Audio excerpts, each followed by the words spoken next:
Hello all, Pit Bike Mike, and today we are doing a demo of this 2024 Street Glide.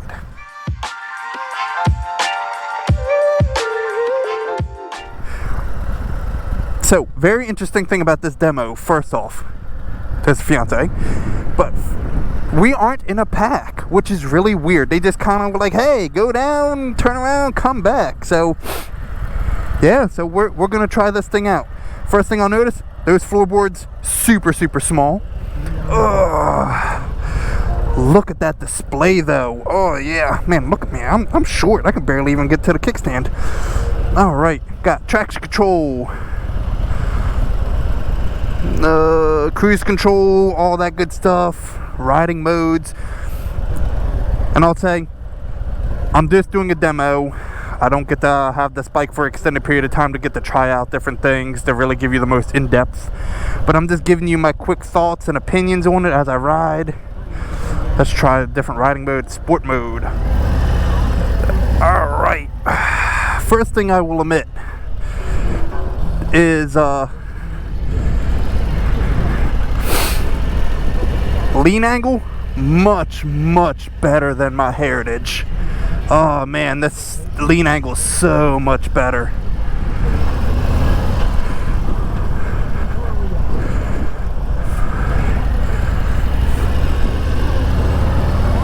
Trying to get used to how far the clutch I have to let out before it engages on this bike.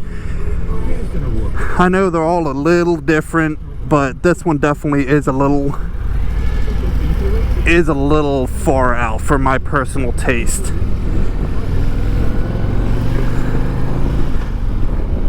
Alright, let's see. In sport mode, it's got a lot of get up and go. Let's take a look. Ooh, man, that felt good.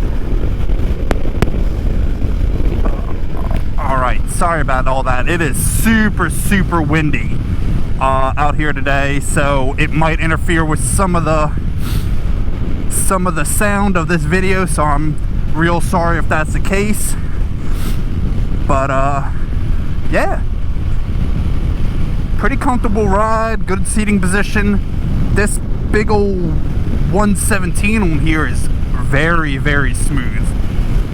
Like compared to my 103 twin cam on my Heritage, this thing is totally different. It's very different. The shifter mechanism, very smooth.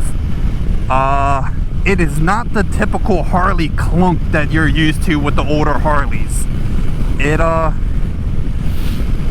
feels like they've come a long way. It's really nice. It feels premium, to be honest. It really does.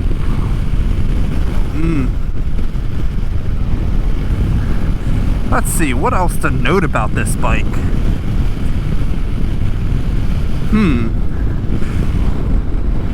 For some crazy reason, so if you look right there, there's the floorboard, but look how far the shifter mechanism is from there. Like, I gotta like really move my foot to actually shift the gears, which, you know, me personally, I would rather it be a lot closer to, so I'm not having to move my foot. I can just flip up or flip down, but you know, to each their own. I'm a little weird about, you know, some of my preferences on bikes.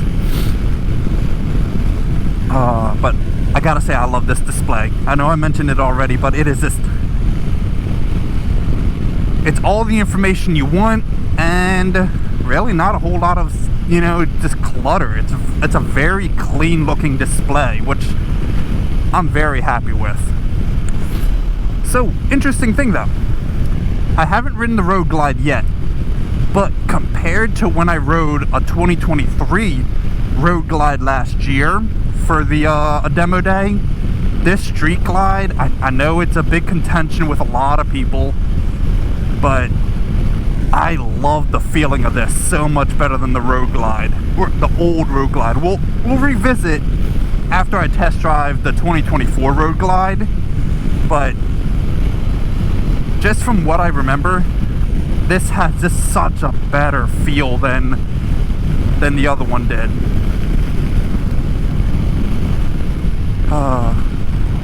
honestly, I would really enjoy if I could take this bike out for extended periods of time.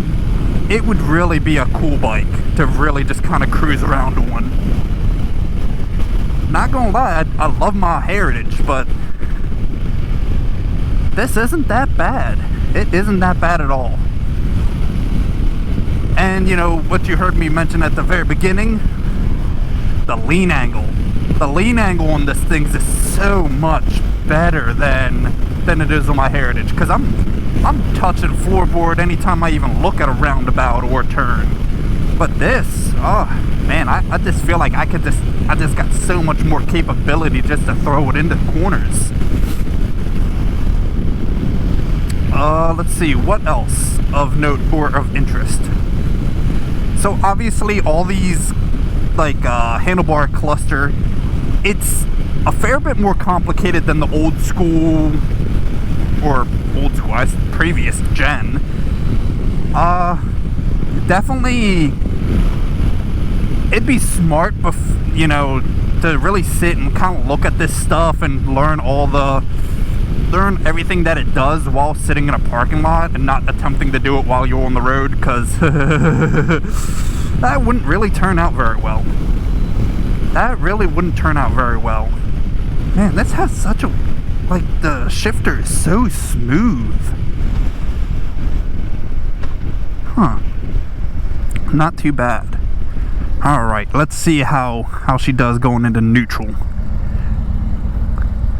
Oh, butter. Absolute butter. The brakes feel good. Don't hold me to this, but I'm pretty sure it has something where it's like the front and rear brake are linked or something like that. Kind of feels like it. Big ol' 117, 28,000 something dollars, you know, big money for a poor guy like me. Rider enhancements, ride modes, all the good stuff. Here, I'll make sure to switch it back. Oh god, as I shut it off. Very interesting. I didn't expect the button to be that sensitive to where just trying to touch something like, yeah, with these gloves, the way I would try to hit rider modes, my finger would almost hit that, which obviously you saw it did, which, that's not cool.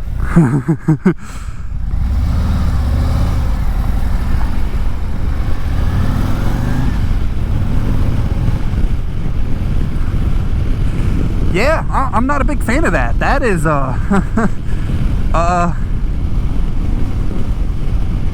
I guess you learn how to not do that, but,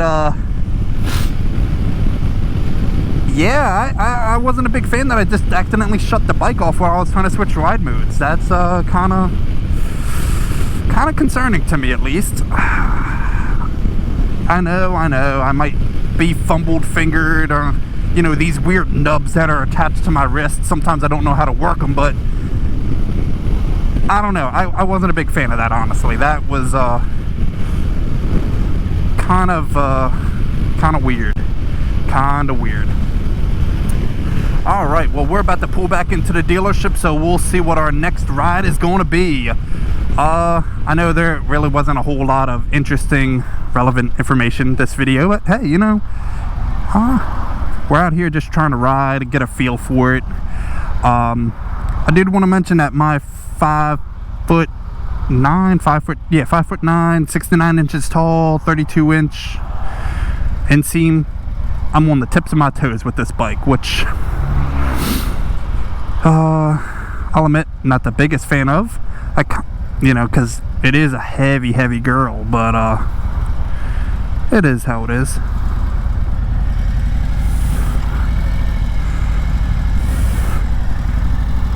Alright, here we are back. We are back. Alright, well, we will see what the next victim is in our lineup, and then we will be back with you.